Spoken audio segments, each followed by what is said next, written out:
Hello. In this video, we are going to talk about the mother archetype and the mother wound and what does it mean to us as grown-up adults. How can we address the mother wound? How can we shift out of it? And what does it mean globally and collectively for all the women throughout the globe? So the mother archetype is a universal symbol.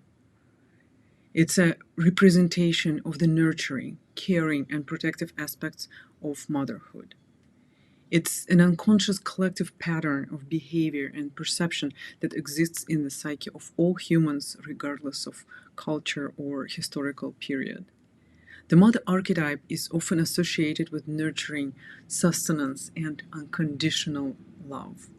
Carl Jung, a Swiss psychiatrist and founder of analytical psychology, believed that the mother archetype represents the first and most fundamental relationship that a child has with the rest of the world.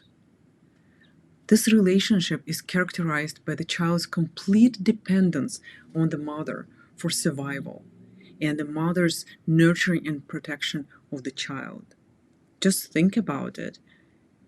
Everything that the child learns from and about his mother forms the whole belief about this person's attitude, behavior, and expectations of the world. According to Jung, the mother archetype is the source of all creativity, as well as the ability to love, to have empathy, and to care for others. The mother archetype is found throughout all historical periods globally in all the civilizations around the world. They all had the mother goddess aspect that would represent and correspond to their idea of the creation of the whole world, of the humanity. And they worshipped and respected the great goddess, the great creatrix, and also women with their ability to bring life, to bring children into this world. And they respected and loved our women's womb on a physical but also energetical level. Just the idea of being able to bring life into the world. And throughout the years and years, centuries and thousands of years of patriarchy, this love, adoration, and respect for women and for this ability for bringing life, to nurture and sustain life, has been forgotten. Women have been taken off this presence of the divine mother, of the great mother, of the cosmic mother creator, their version of Big Bang Theory that created the whole universe, that can relate to mother giving birth to a child on a symbolic level. Our ancestors also had a deep connection to Mama Earth. That's why they called her Mama. So there was a cosmic creatrix mother, the great creator of everything, but also the Earth mother that also provides and loves her children, all the creatures that live on the surface of the earth. So mother archetype can be both positive and negative, and can manifest in various ways depending on the individual's experience and perceptions. Here are some examples of positive and negative aspects of the mother archetype, so you can start understanding how the women in your life, how the mother roles, mother figures in your life, either it is your mother or a stepmother or a grandmother or caretakers and teachers. Which aspect of the mother archetype were they? So let's take a look. The positive mother archetype is about being nurturing and caring, unconditionally loving and affectionate, supportive and encouraging, protective and comforting, selfless and compassionate, wise and guiding. And we will talk deeper about this positive and negative aspects when we talk about the child's needs And what I mentioned as the positive mother archetype, those qualities are required for the formation of a healthy child's psyche. That, as I mentioned earlier, through this connection and interaction with his mother, builds his or her knowledge and makes a decision of how the entire world is. And if he does not experience this positive mother archetype that makes him or her, the child, feel loved, appreciated, and to feel safe, then he or she, this child, projects the same decisions, the same evaluations into the external world. So the negative mother archetype is overprotective and controlling, critical and judgmental, smothering and suffocating, manipulative and emotionally manipulative, meaning that she forces the certain behavior to happen without actually speaking out it directly. The negative mother archetype is also absent and neglectful, and narcissistic and self-absorbed.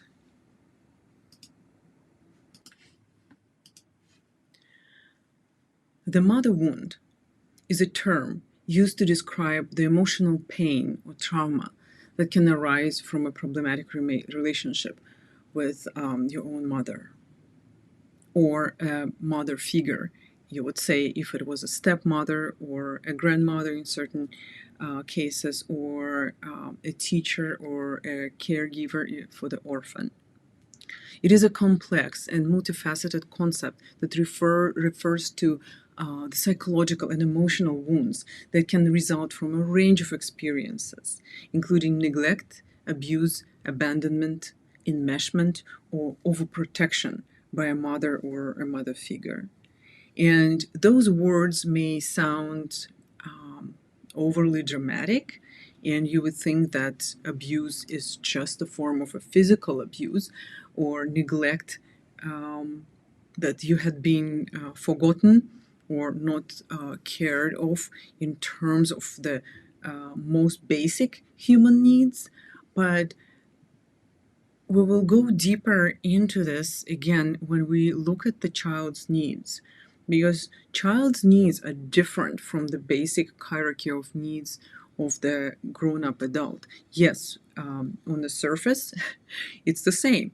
The child needs to be fed, needs to be warm, and have a shelter, have access to water and air, right? And then we go into the aspect of emotional nourishment and the formation of the healthy psyche of a child.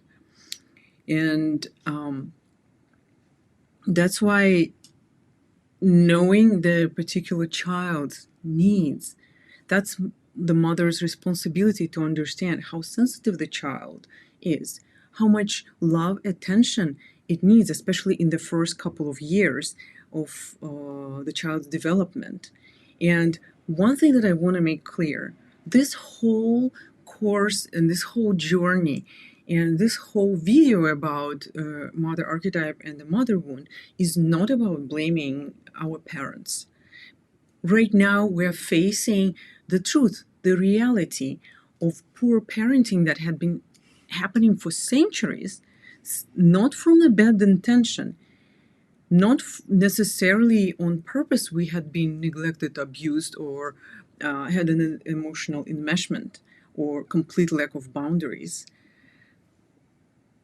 Our mothers did what they could with the knowledge they had, living in the circumstances that they had.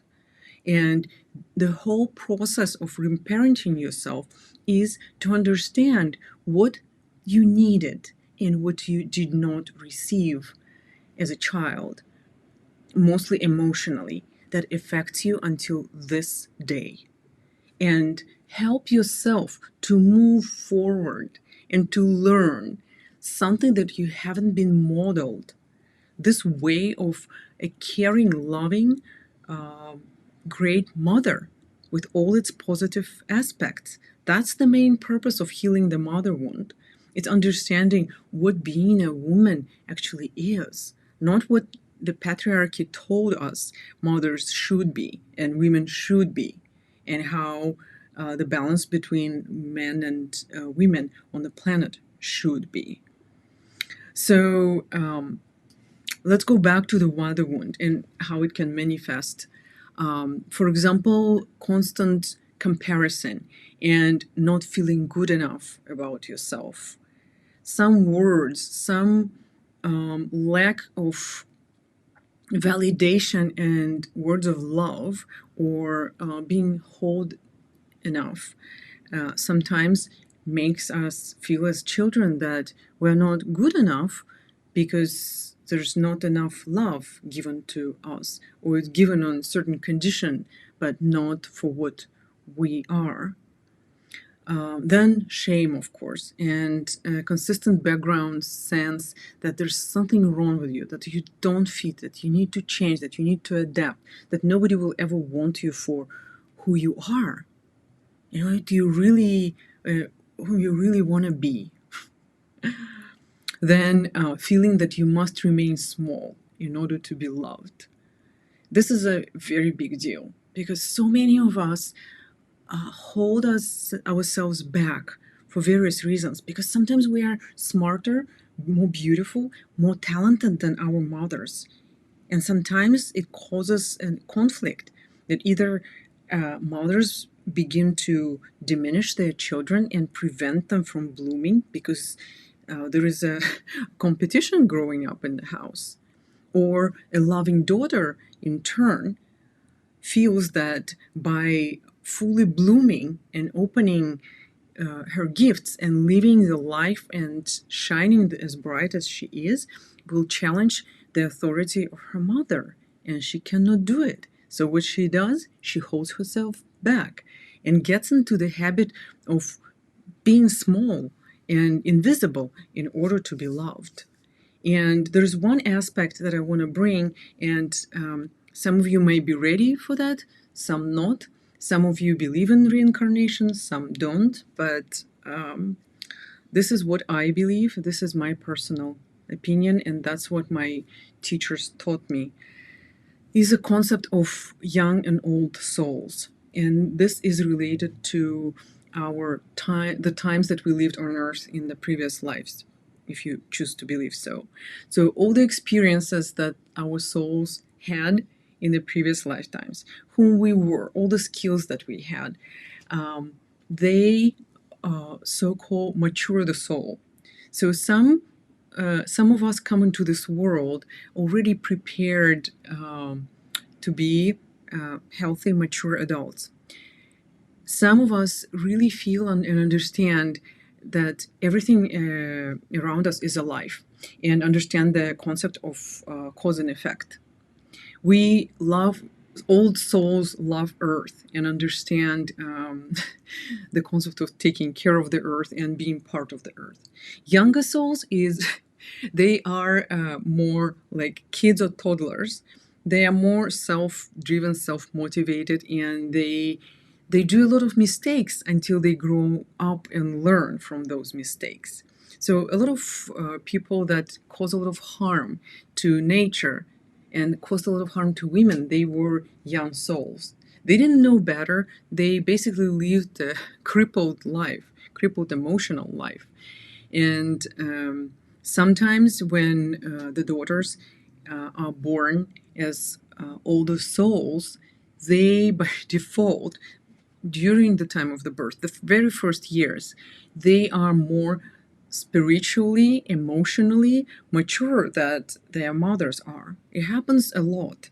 And in the first couple of years, it is a challenge for a mother and a child of how to find the balance.